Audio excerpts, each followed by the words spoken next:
All right, welcome. We are going to get started with the Monday, October 7th, 2024 Commission on Aging meeting. It is 6 o'clock.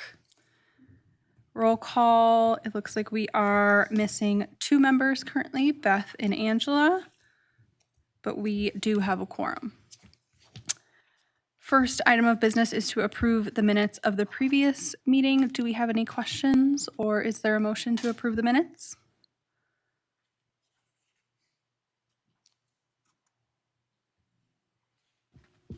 Motion to approve. Thank you. Is there a second? I'll second. Thank you. All in favor? Aye. Aye. Opposed? That passes. Next agenda item is to approve a chairperson for the remainder of the 2024-2025 term. Is there a nomination for chairperson?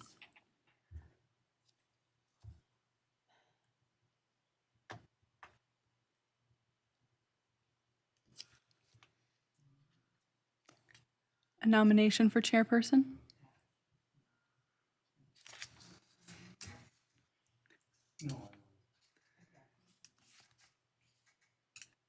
Is there a volunteer to be chairperson? I'll nominate Alex. I'll accept the nomination. Awesome. Do we have a second? I'll second. All in favor? Aye. Aye. All opposed? No. Motion passes. I'm going to pass it off to Alex then as the chairperson to continue the rest of the meeting. Mr. Chairman, we did have a request to move item 7, public comments, next. So if we could skip to public comments and then go back to item 4. All right, let's start with number 7, public comments and appearances.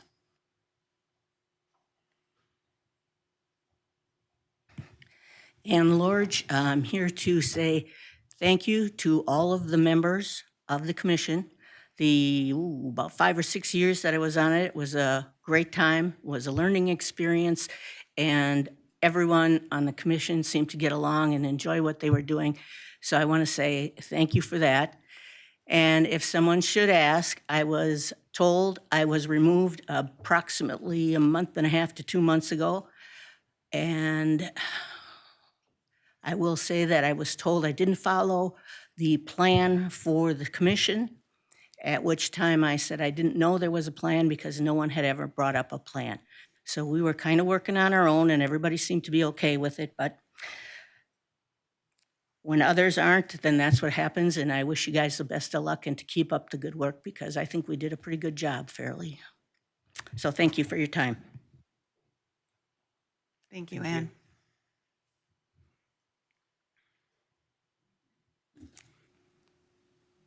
Any other public comments?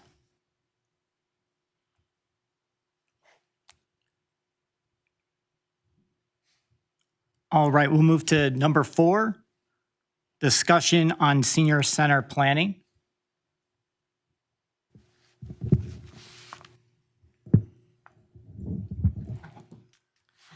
Hello, my name is Diane Chalinsky.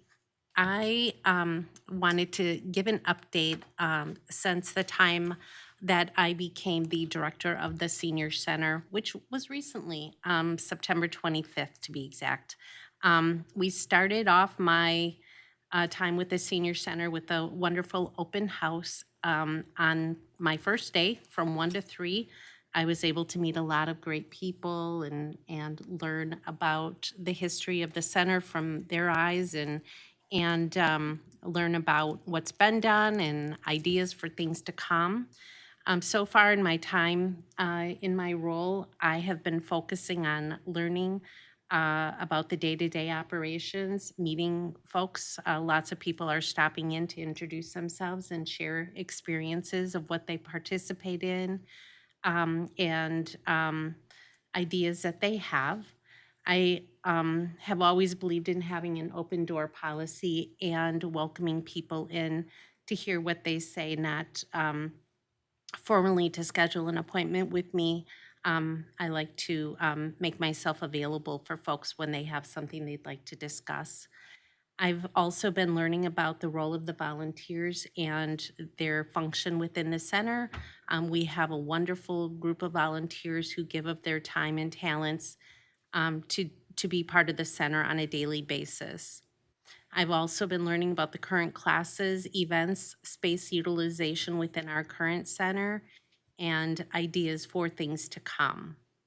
I've been meeting with partners of the center, other center leaders, groups that the center partners with to coordinate travel opportunities, meeting with folks to plan the Ozaki Senior Center Conference that will be held this summer, our dining program, meeting with instructors, the board, and community members who have stopped in.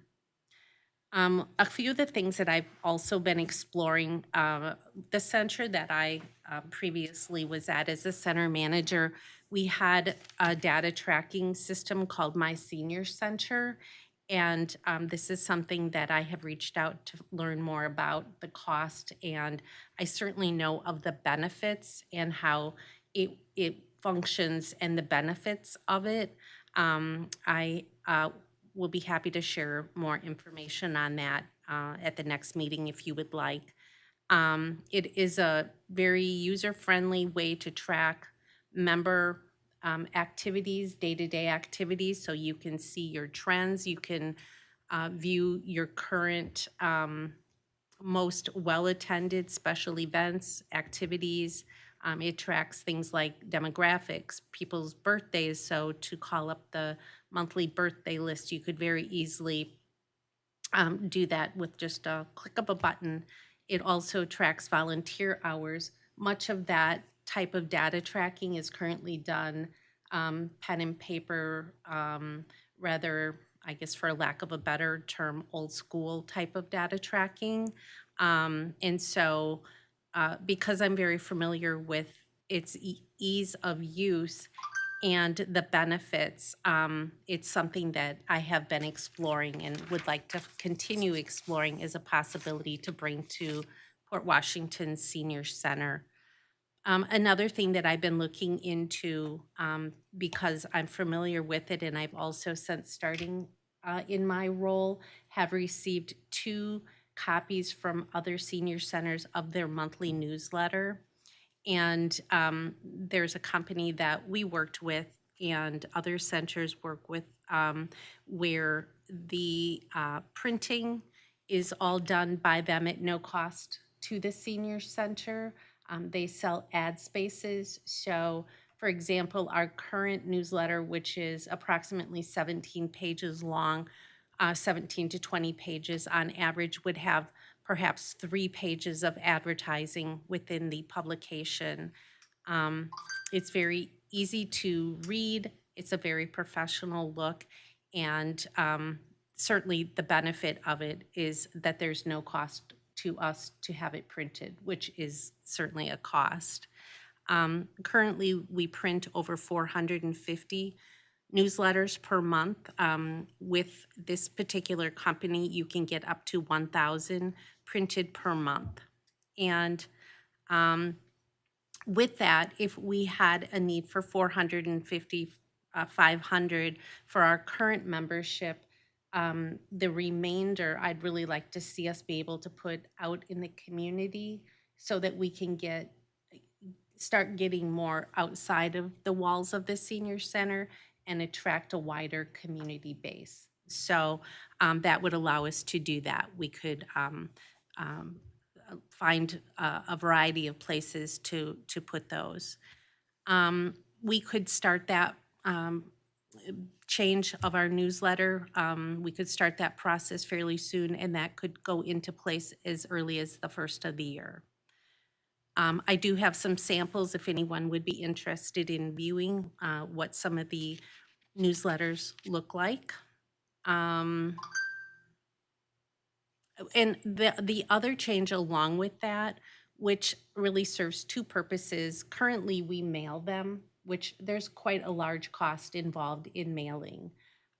We also have people who go maybe south for the winter, and so then we get an additional cost to mail that one because now it comes back to us and then we get, request for additional money to be paid for that one that now needs to go two places.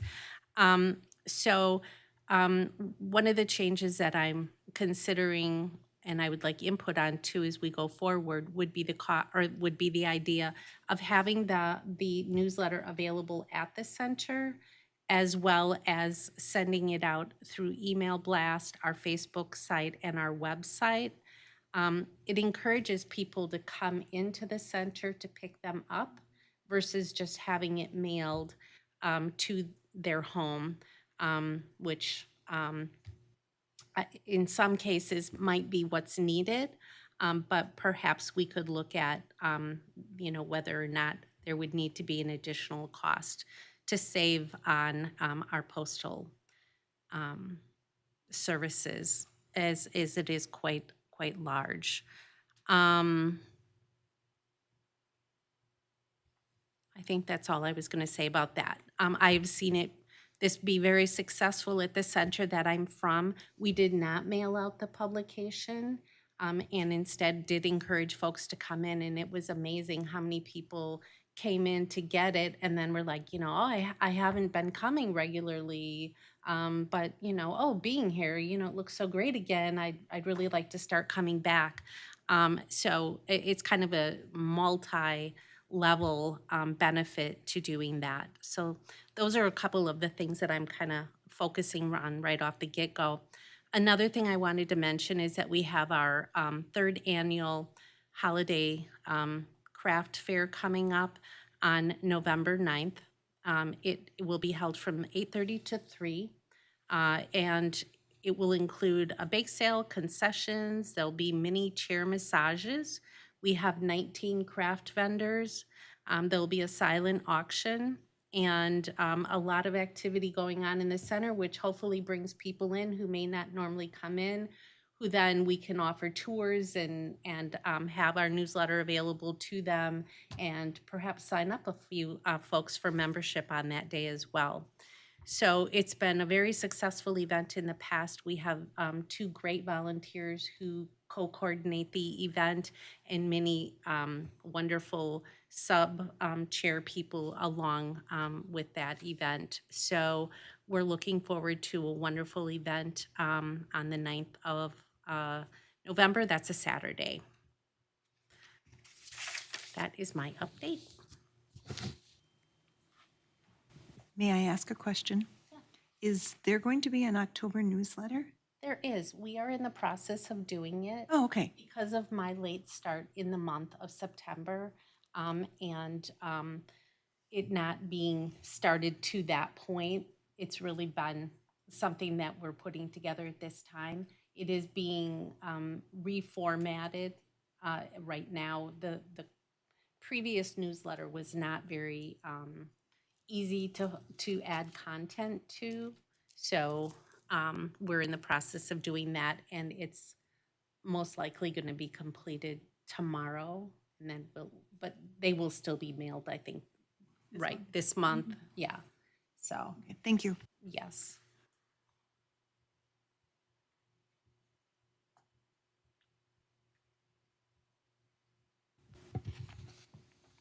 Did you have anything else you wanted to add to section 6 of the director's report then right away?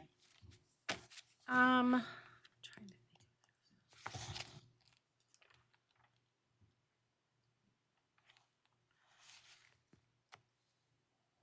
No, I'm sorry. I kind of included it all at once. No problem.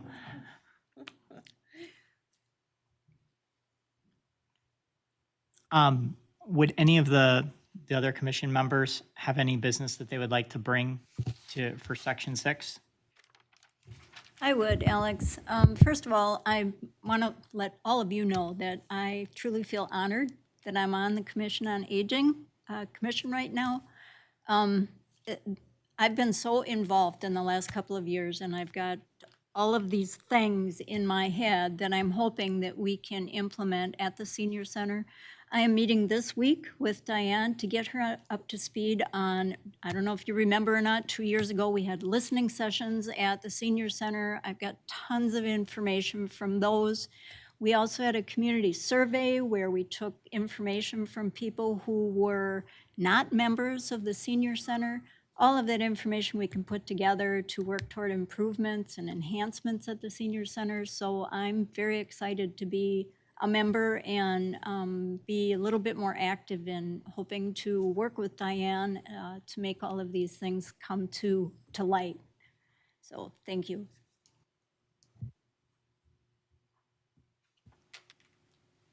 Thank you. Anybody else?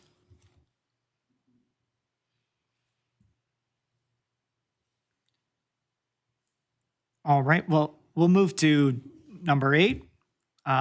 Just the next meeting is going to be in November 4th. So hopefully more of the public, if you're watching, to come down and share your opinions and public comments. We would love to have you.